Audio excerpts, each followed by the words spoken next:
जय माता दी दोस्तों यारों, आज जरूर सुने तुलसी माता की ये पावन कथा है। तुलसी माता आपकी इस वीडियो को जो भी सच्चे दिल से लाइक करे उसके घर में स्थायी रूप से निवास बना लेना। जय तुलसी माता। उसके घर में कभी अंधन की कमी कभी मत होने देना।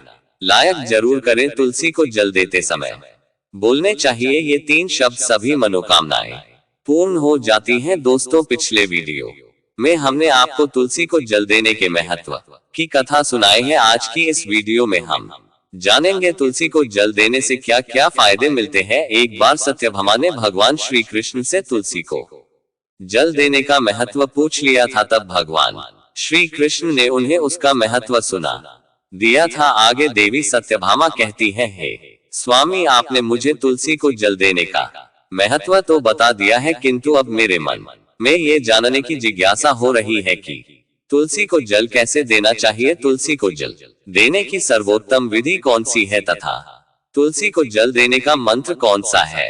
कृपया आप मुझे इन सभी प्रश्नों का उत्तर दे। तब भगवान श्री कृष्ण देवी सत्यभामा से कहते हैं, हे प्रिय, जिस प्रकार से मैंने तुम्हें तुलसी का महत्व सुनाया है उसी प्रकार से तुलसी को जल देते समय बोले जाने वाले मंत्र का भी बड़ा महत्व है। यह मंत्र केवल 3 शब्दों का है, किंतु इसका प्रभाव बहुत कल्याणकारी है। जो भी मनुष्य नित्य तुलसी को जल देते समय अपने मुख से केवल ये 3 शब्द बोल देता है तो साक्षात लक्ष्मी उसके घर में प्रवेश करती है, उसकी दरिद्रता समाप्त हो जाती है, उसे धन धान्य की प्राप्ति होती है। वह मंत्र बताने से पूर्व मैं आपको तुलसी के इस मंत्र का महत्व सुनाता हूँ।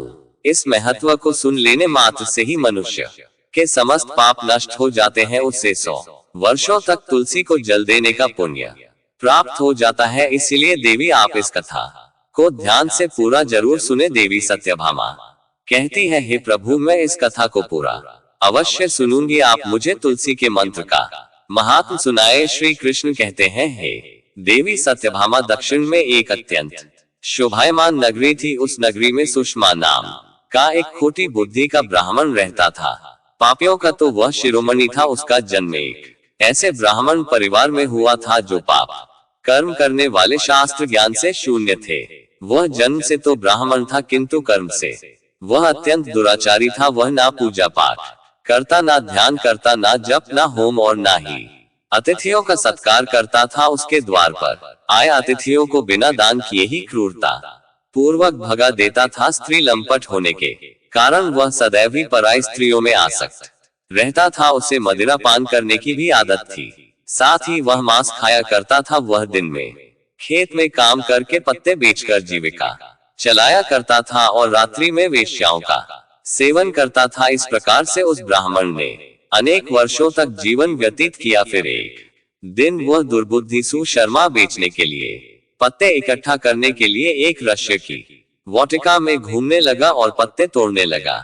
तभी एक काल रूपधारी काले सर्प ने उस ब्राह्मण को काट लिया और उसी समय पर उसकी मृत्यु हो गई। उसके बाद 2 यम के दूत उसे लेने के लिए उस स्थान पर प्रकट हुए और उसे उठाकर यमलोक ले जाने लगे। मार्ग में वह यम दूतों के सामने बहुत विलाप करने लगा, है दूतों, मुझे कहाँ ले जा रहे हो? मुझे छोड़ दो, मेरे प्राण बख्श दो। किंतु यमदूत उसे यह कहते हुए ले जाने लगे, अरे दुष्ट ब्राह्मण, तेरे पाप कर्मों के कारण तुझे सांप ने काट लिया है। अब यमराज तुझे अवश्य घोर नरक में डाल देंगे। फिर यम के दूत उस ब्राह्मण को लेकर यमलोक पहुंचते हैं और यमराज के सामने खड़े हो जाते हैं। चित्रगुप्त उस ब्राह्मण का लेखा जोखा निकालते हैं और यमराज से कहते हैं, हे धर्मराज, इस ब्राह्मण ने बचपन से लेकर मृत्यु तक पाप ही पाप किया है।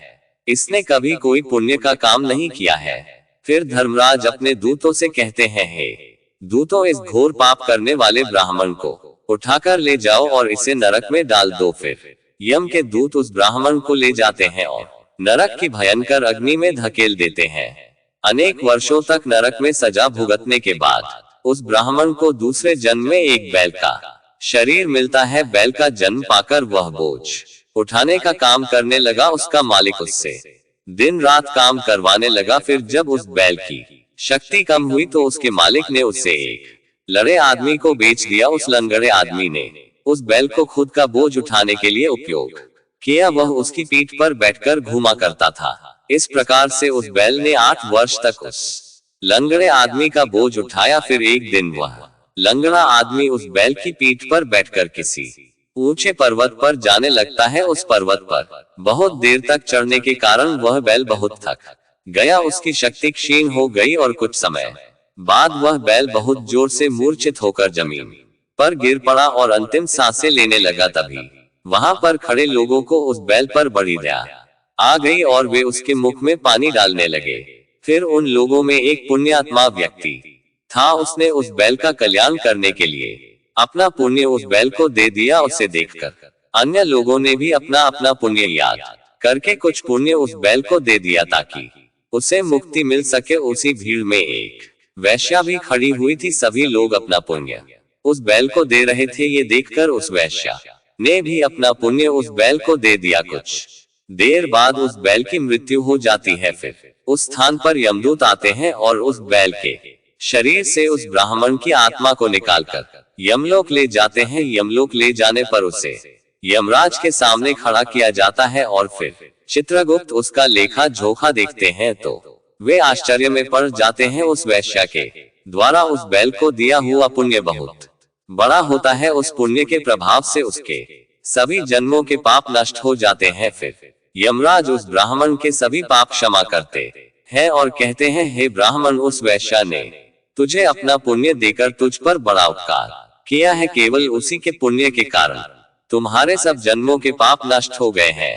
और यमराज उसे फिर से मनुष्य जन्म प्रदान करते हैं। इस बार वह पृथ्वी पर आकर एक उत्तम ब्राह्मण कुल में जन्म लेता है। उस महापुण्य के प्रभाव से उसे इस नए जन्म में अपने पूर्व जन्म की बातें याद आने लगती है। जब वह ब्राह्मण बड़ा हो जाता है तो उसे याद आता है कि पिछले जन्म में जब वह बैल था तब एक वैश्या ने उसे उसका पुण्य दे दिया था। इसीलिए उसके मन में उस वैश्या के बारे में जानने की इच्छा होती है और उस महापुण्य के बारे में जानने के लिए उस वैश्या का पता लगाकर उसे ढूंढते हुए उसके नगर में चला जाता है। वह वैश्या अब बूढ़ी हो चुकी थी। फिर जब उसे वह वैश्या मिल जाती है तो वह उसके सामने जाकर उसे बार बार प्रणाम करता है और उस वैश्या का धन्यवाद करने लगता है। वह वैश्या कहने लगती है, हे ब्राह्मण श्रेष्ठ, आप कौन है और किस कारण वश आप मुझ वैश्या को धन्यवाद दे रहे हैं?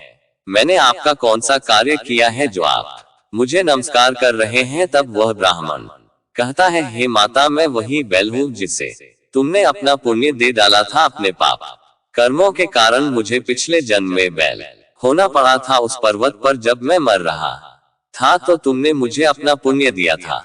तुम्हारे पुण्य के प्रभाव से ही आज मुझे फिर से मनुष्य जन्म मिला है। तुम्हारे द्वारा दिए गए उसी पुण्य के कारण मुझे अपने पूर्व जन्म की सारी बातें याद है।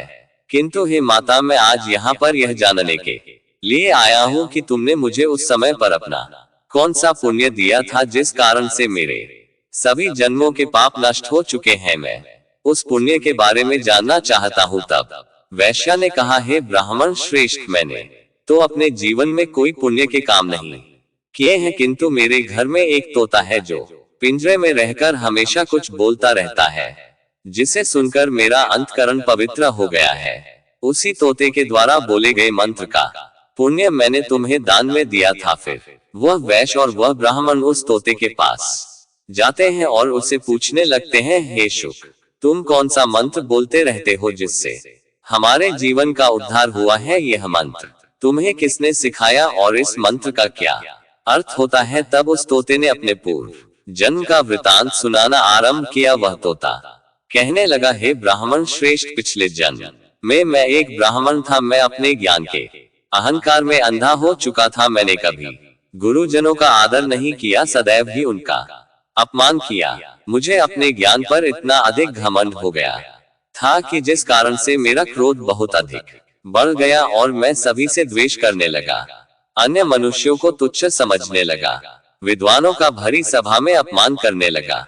फिर कालांतर में मेरी मृत्यु हो गई और मुझे यमलोक ले जाया गया। पूज्य जनों और गुरुजनों का अपमान करने के कारण मुझे तोते के कुल में डाल दिया गया और मेरा जन्म एक तोते के रूप में हो गया। मेरे पाप कर्मों के कारण छोटी अवस्था में ही मेरा अपने माता पिता से हो गया। फिर मैं पेड़ की डाल पर बैठकर रो रहा था तो उसी स्थान से कुछ मुनि जा रहे थे। उन्होंने मेरी दयनीय पुकार सुनी और मुझे लेकर अपने आश्रम में चले गए। वहां उस आश्रम पर उन्होंने मुझे एक सुंदर पिंजरे में रखा और मेरा अच्छी तरह से ख्याल रखा। वे मुझे नित्य भोजन दिया करते थे और पढ़ाते थे। उस स्थान पर वे ऋषि मुनि, उनकी स्त्रियां और बालक सभी नित्य तुलसी के पौधे को जल देते थे और उसके सामने एक मंत्र का जाप करते थे। उन्हीं के मुख बार बार उस मंत्र को सुनकर मैंने उसे रट लिया और तभी से मैं उस मंत्र को जान गया हूँ और वही मंत्र मैं दिन रात बोलता हूँ।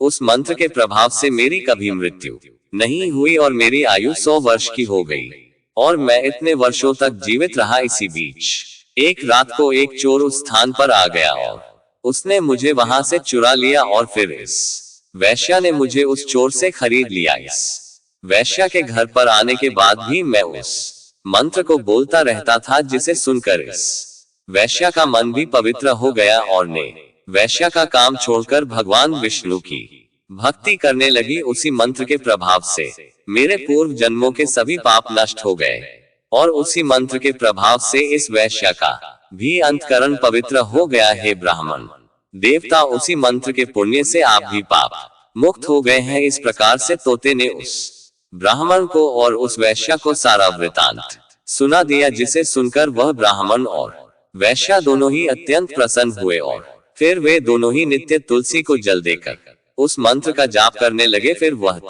वैश्या और वह ब्राह्मण तीनों उस मंत्र के प्रभाव से दिव्य विमानों में बैठकर विष्णु लोक को चले गए। श्री कृष्ण कहते हैं, हे देवी सत्यभामा, देखा आपने, केवल तुलसी के इस मंत्र के प्रभाव से उस तोते के, उस वैश्या के और उस ब्राह्मण के सभी पाप नष्ट हो गए हैं। इसीलिए प्रत्येक मनुष्य को रोज तुलसी को जल देते समय इस एक मंत्र का उच्चारण अवश्य करना चाहिए। हे देवी, वह मंत्र इस प्रकार है, इसे तुम ध्यान से सुनो। ओम वृंदावने स्वाहा, ओम वृंदावन स्वाहा। श्री कृष्ण कहते हैं कि जो भी स्त्री नित्य तुलसी के समक्ष इस मंत्र का उच्चारण करेगी वह सौभाग्यशाली बनेगी। जो भी पुरुष तुलसी के सामने इस मंत्र का उच्चारण करेगा उसे अक्षय धन की प्राप्ति होगी। जिस घर के सामने नित्य तुलसी की पूजा की जाएगी उस घर में साक्षात लक्ष्मी का वास होगा। तुलसी का यह मंत्र मंत्रराज कल्पतरु है, ये समस्त फलों को प्रदान करने वाला है। अतः जो भी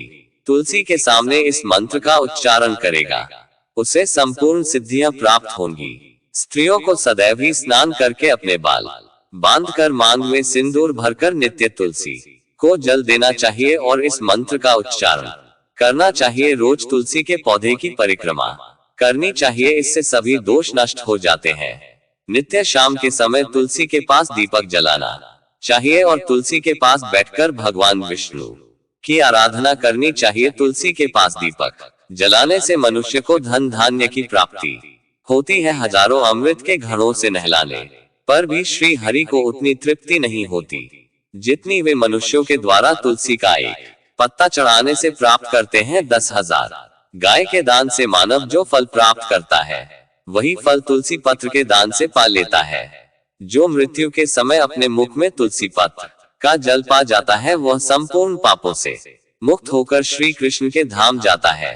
श्री कृष्ण कहते हैं, पूर्णिमा, अमावस्या, द्वादशी और सूर्य संक्रांति के दिन मध्याह्न काल, रात्रि और अशौच के समय तेल लगाकर बिना स्नान किए अथवा बिना हाथ पैर धोए रात्रि के वस्त्र पहनकर तुलसी के पत्र तोड़ता है वह महापाप होता है। श्राद्ध, व्रत, दान, प्रतिष्ठा तथा देव पूजा के लिए तोड़े हुए तुलसी पत्र बासी होने पर भी 3 रात्रि तक पवित्र ही रहते हैं। तुलसी का एक एक पत्ता न तोड़कर पत्तियों के साथ अग्रभाग को तोड़ना चाहिए। तुलसी की मंजरी सब फूलों से बढ़कर मानी जाती है। मंजरी तोड़ते समय उसमें पत्तियों का रहना भी आवश्यक माना गया है। पूज्य भाव से पौधे को हिलाए बिना तुलसी के अग्रभाग को तोड़ना चाहिए, इससे पूजा का फल लाख गुना बढ़ जाता है। तुलसी के पत्तों को कभी नाखून से नहीं तोड़ना चाहिए, इससे पाप लगता है। रात्रि में तुलसी के पौधे को स्पर्श न करें अथवा उसके पत्ते न तोड़े, ऐसा करना अशुभ माना गया है।